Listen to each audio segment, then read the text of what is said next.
Welcome to week 6 of Turn Up Bear Down. This week the Bears take on the Packers. We're bringing in a Packers fan for this one, but first off, we have Matt Jansen here. How are we doing? That's right. I'm doing great. Bear down. Good Friday. Nice and sunny and about 70 here in St. Joe, Missouri. Good football weather. Feels like turn of the tide, kind of like it could be here in the division here after this week. So Wow, that's big stuff. Big stuff. And Chris, welcome as well. How's it going in your neck of the woods? Hey, it's sunny. It's 59. Fall day. We're gonna dip into the 40s tonight. Wow. So in Wisconsin. Is it really 70 in St. Joe? Because right now it's only 63 down here in Kansas City. yeah, don't look at your weather app. I'm just ballparking, and it's a little warmer up here. We're a little bit closer to over here, so it's 7 a.m. tomorrow is going to be 41 degrees in Kansas City. So fall is among us. And we got a big game this week. I'm always excited for this game, although I don't know why. I did some research. The Bears are 3-19 in this game in the last 10 years, which that helps understand a lot of my pain. But you excited for this one? Yeah. Are you, Matt? Why wouldn't you be?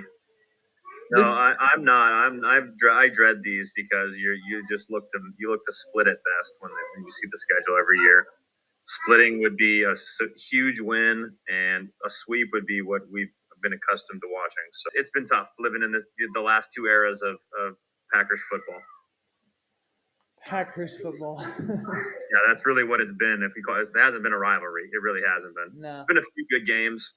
No. We've had a better team in maybe one or two out of those last 10 years, maybe. Can you believe the last time we won was that game on Thanksgiving when they retired Brett Favre's number? Is that when we won last? I thought there was one more recent. That's bad. The year we went. I guess that was the last time we won in Lambeau, but yeah, we beat them in 2018 with Mitchell Trubisky at quarterback to win the division. Gosh, what a blunder by me. Wow.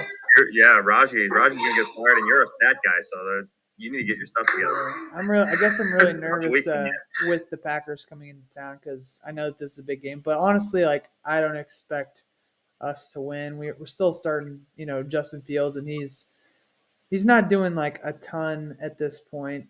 I mean, he played well against the Lions, but it still feels like they're kind of giving him a lot of running plays, and it's going to be interesting to see if we have any running backs available this week too, with Damian Williams being on the COVID list. But yeah, is Montgomery out too? Montgomery's out for another 5 weeks. He got hurt against the Lions, so he has a sprained knee. So it'll be a lot of Khalil Herbert, rookie out of Virginia Tech, previously from Kansas before that. So yeah, I mean, it's crazy how even with the Packers, the injury bug has really been hitting them too. If you look at on defense, both Zadarius Smith and Jair Alexander on the IR. Offensively, MVS is out for the Packers, and Bakhtiari's on the PUP list. They're hoping to get Elton Jenkins back this week, but honestly, it's been a different team this year for the Packers, and especially the last couple of road games, they've been a lot of tight, physical football games that they've been finding different ways to win than years past. They haven't had those kind of games. So, and that's really the brand of football that the Packers Bears play. I mean, there's been a lot of close games in there. And the Packers don't have the same offensive firepower this year than they had end of the year last year. So they're still starting to come on with this only being week 6. Yeah, well, that was actually a lot of good news for me to hear. That makes me a little more excited about the game. And is Kevin King going to play? Because I noticed he was on the injury report this week as another one of your top corners that could be a factor either way. Did he practice today? Because he didn't practice yesterday, I don't think. Kevin King's been ruled out, which if you're a Packer fan, that's not really a bad thing. Okay. So, yeah, I mean, you guys have invested a lot in your secondary the last couple of years. And I know Packer fans, you've needed it, but maybe not to the extreme, or the players that you've gotten or where you've taken them. I was looking at your roster. There's like 5 guys that you look down your roster, the Packers roster, and there are a lot of guys that you're like, who? Like, wait, where? It's kind of crazy. And then you got your Rodgers, your Jones, your Devontae. Still got some of those big names, but the rest of them, I mean, it looks like, no disrespect to them, it looks like the replacements. It's just like guys from every corner of the earth are there, to shield the rest of that team. And it's just strange because in years past, I know you're not a huge market team, but you've always had guys. I mean, let's just say you've always had guys. You've also made more out of the talent that you've had. I think you guys have always done a good job of that, finding the undrafted or the castaways and turning them into productive players. But yeah, you're right. Definitely different looking team this year as it looks on paper. Yeah, I can attest to that too. I always feel like I know a lot of Packers players because they always make good plays against the Bears. So that's always made me feel really bad over time. But they're like kind of nobodies, and they have good games against the Bears. I guess that's not true of like Clay Matthews, but I remember a couple years ago, like Clay Matthews went to the Pro Bowl off of just playing the Bears. He had like 4 sacks in one game or something. He pulled a Myles Garrett. Yeah. The defense is a different look defense for Green Bay. One of the big reasons Joe Barry is now the D coordinator, they let Mike Pettin walk at the end of the season. Devondre Campbell was brought in, I believe, from Arizona. He's number 6 in the league in tackles right now, just behind Roquan Smith. So he's been big in the middle, has a couple of interceptions this year for the Packers. Jalen Smith is actually going to be making his debut on Sunday for Green Bay. Picked him up from Dallas. And Eric Stokes, number 21, the rookie. So I believe from Georgia, and he had his first interception against Pittsburgh, and he's probably going to be that guy on the left side. And I don't know if he's going to be traveling with Allen Robinson or what, but he's been doing a really good job to kind of fill the void now that Jair is out for a little bit. So, but like you said, there's a lot of guys, aside from the Kenny Clarks and Adrian Amos and Darnell Savages that, maybe you don't recognize these names, or at least them as Packer players. Yeah. So let's go ahead and get into some of the keys to the game here. Things that I came up with for the Packers: make Fields beat them, because this is a quote from, I don't remember which guy it was of the Packers. It was one of the safeties, but he was like, "We got to make Mitchell Trubisky beat us," and that's kind of been one of the big things over the years is, could the Bears quarterback actually beat the Packers defense? And usually it hasn't happened. That's why my cousin is quoted for saying that Jay Cutler is his third favorite quarterback after Aaron Rodgers and Brett Favre. Can the Packers make these big plays on offense? Usually they do in these games. I have nightmares about them. Will they be able to control the clock? Because one thing the Bears have been doing really well in the last few games is running the ball well and really controlling the clock for the most part. And with that for the Bears, can they keep Fields comfortable, or is he going to be under pressure? Is it going to be a repeat of what we saw in Cleveland? Hopefully not. They're going to need a couple turnovers, especially from Rodgers in this game, and also to pressure Rodgers, because the key to success for when the Bears have played well against Rodgers is they really do knock him down a lot early and often. So what are you guys taking away for keys to the game?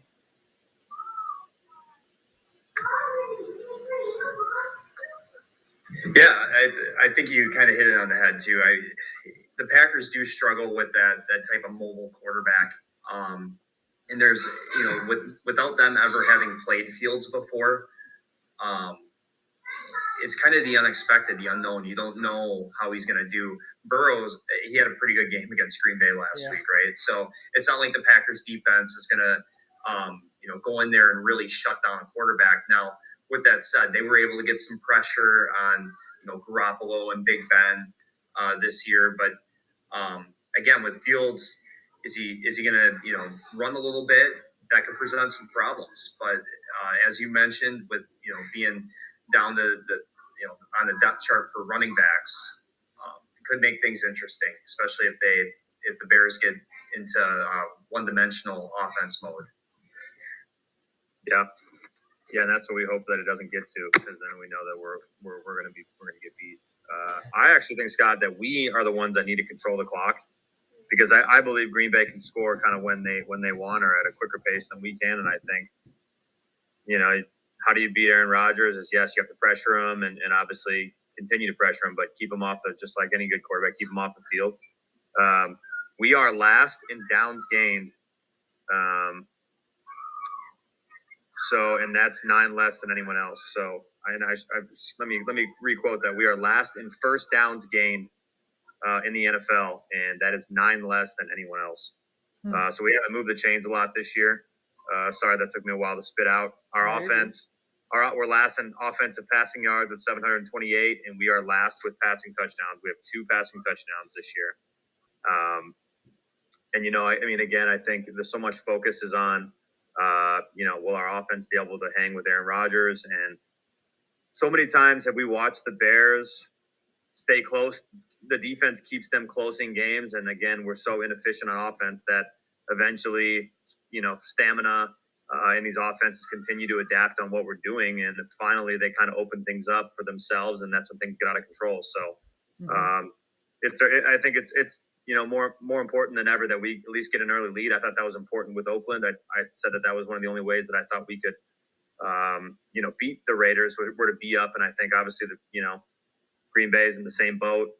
And again, I'm hoping that we see more blitzing, or at least strategically, than we have in the past. I don't think the size blitzed at all. I think I've seen front four in about 90% of our defensive snaps. So yeah.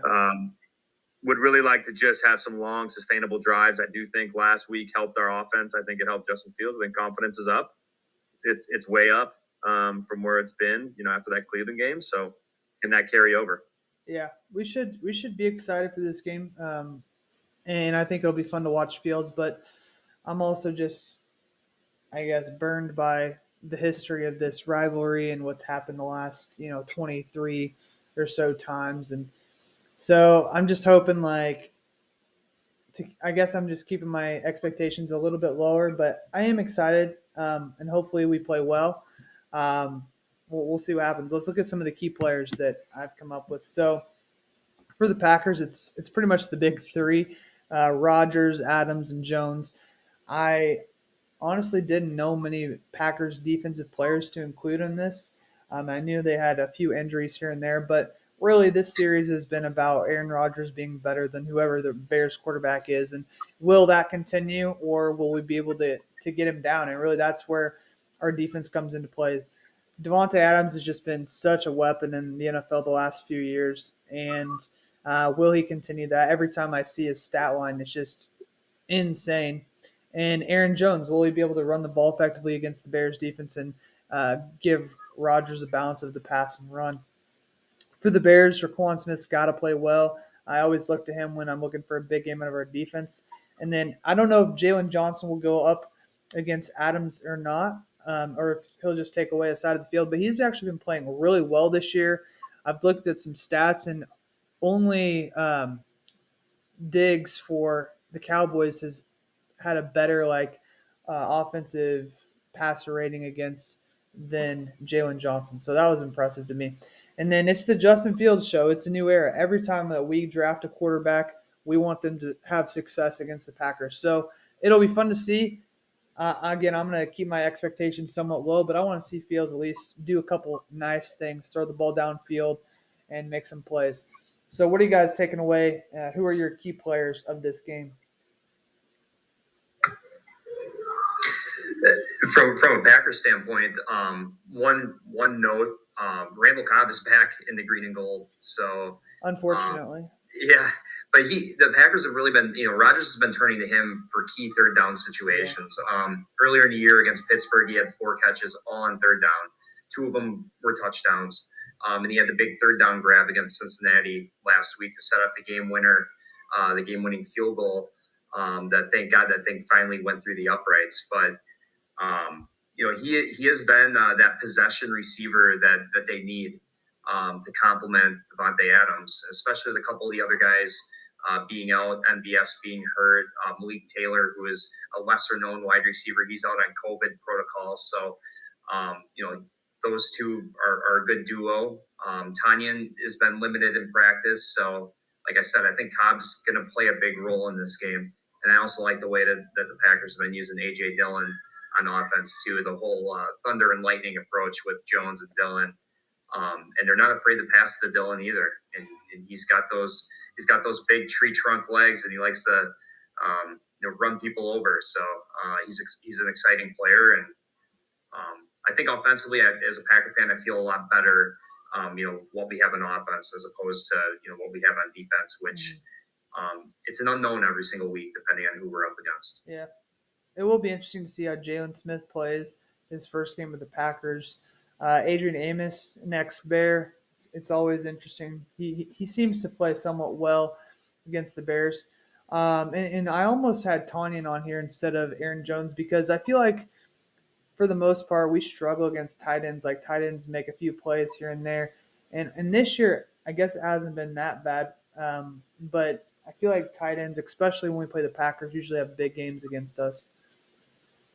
Yeah, Tanyan has. We call him Tanyan Meat Company, and because I think last couple times we played them, he's had a touchdown in about every game.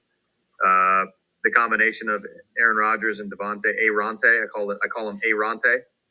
I think that's the best. I think that's the best quarterback receiver duo in the league, and there's a lot of good candidates out there, obviously. Offensive line, will it be able to hold up? Like you said, there's some injuries. You don't have Bakhtiari. Elton Jenkins is coming back, but what's he like in his first game back? And some of the other pieces. I do like your interior linemen. How about Preston Smith and Gary trying to get some pressure on the other end? I know Preston's playing. The other Smith brothers out, Zadarius, but what can you guys do to speed up Justin Fields' timing and his clock? And obviously we're already pissing up a stream. So if he's going to give the ball away, then that's always going to hurt us. We need every possession. For Chicago, Herb's back again, baby. Not only a factor in the run game, obviously. I think Green Bay can be ran on. I don't think they're super stout. So that's good for us if we're trying to control the clock and sustain some drives.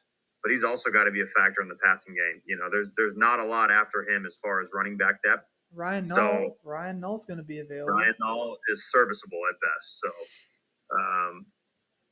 and then again for us, that front five, sick them, man. You got to go out and you got to sick Aaron Rodgers every single play of 4 quarters. And again, I am curious to see the match of Jalen Johnson. Will he shadow? I don't think he's shadowed anybody yet. I don't know if that's maybe just a scheme thing where he doesn't, because they do play a lot of zone and stuff. So I thought we did well on containing Darren Waller last week, and so that was a win for us. I know Scott kind of touched on that we've kind of suffered to tight ends in years past, or at least last year, and it has been better at this point. We want someone besides Devontae to beat us, right? We want, even if it's Randall Cobb, we want a Randall Cobb or a Tanyan or a Lazard or somebody else to beat us, especially on third down, especially in the red zone. Make somebody else besides Devontae beat you on those 2 downs. Devontae Adams' stat line, he's got 42 catches for 579 and 2 touchdowns. He is 45% of your team's air yards, which is 3rd in the NFL. Yeah, he's a league leader in both categories, right? Catches and yards. Yeah. So he's back to his normal self. He's fresh, feeling funky. I will say I would like for us to kind of make Allen Robinson more of a focal point. A-Rob's stats. He's got 17 catches for 181 and 1 touchdown through 5 games. Leonard Fournette has more catches than he does. Which is head scratching to me again. I don't know. I know, you can't always just feed the ball to him, but he's your best receiver by far. It's not even close. Most polished, best in traffic. I'd really like to see him be the focal point. And I would also like to see our boy Cole Kmet maybe get a little bit more vertical. All I see from him is curls and flats. And I know that's part of our offense, part of the play action, the boot game, but there's a reason we drafted him, and it was because he's an athletic tight end that can stretch the field, and I have not seen him do that really at all this year. So those are just a few things that I'm looking at as we approach Sunday.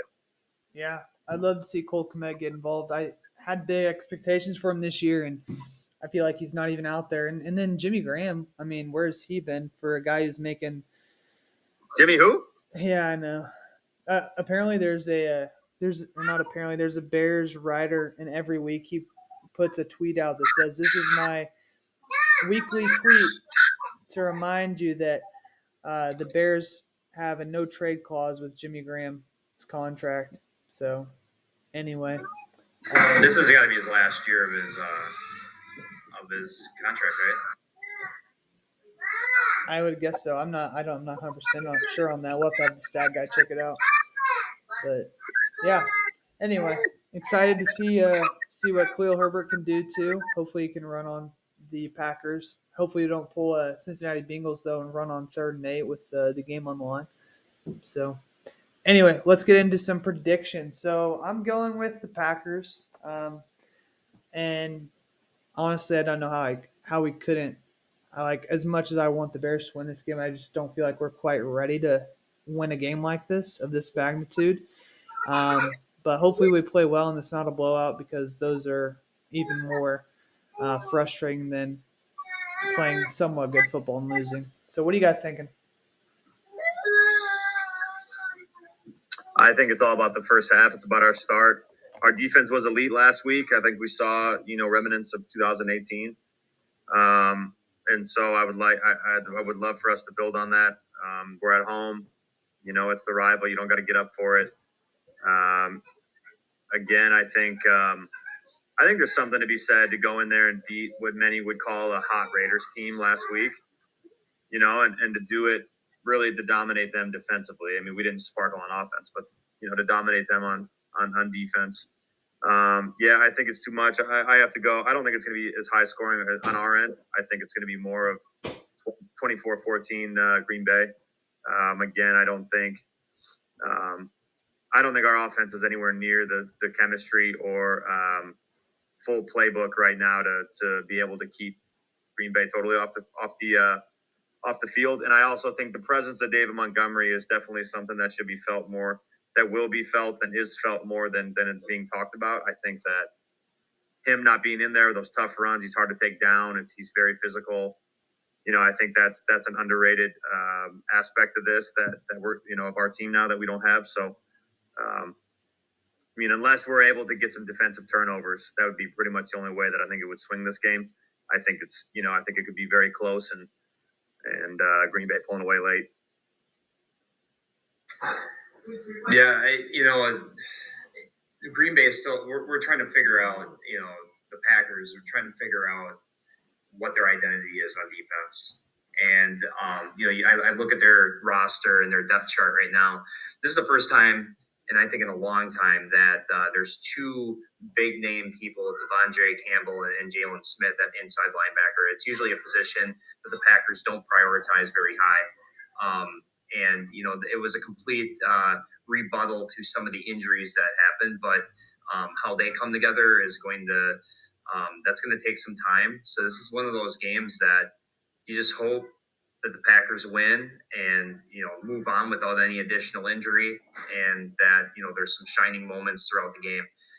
History would tell you that yes, Packers are probably going to win. I do think it's kind of nice that the Bears are allowing Aaron to wear his home green at Lambeau South, but I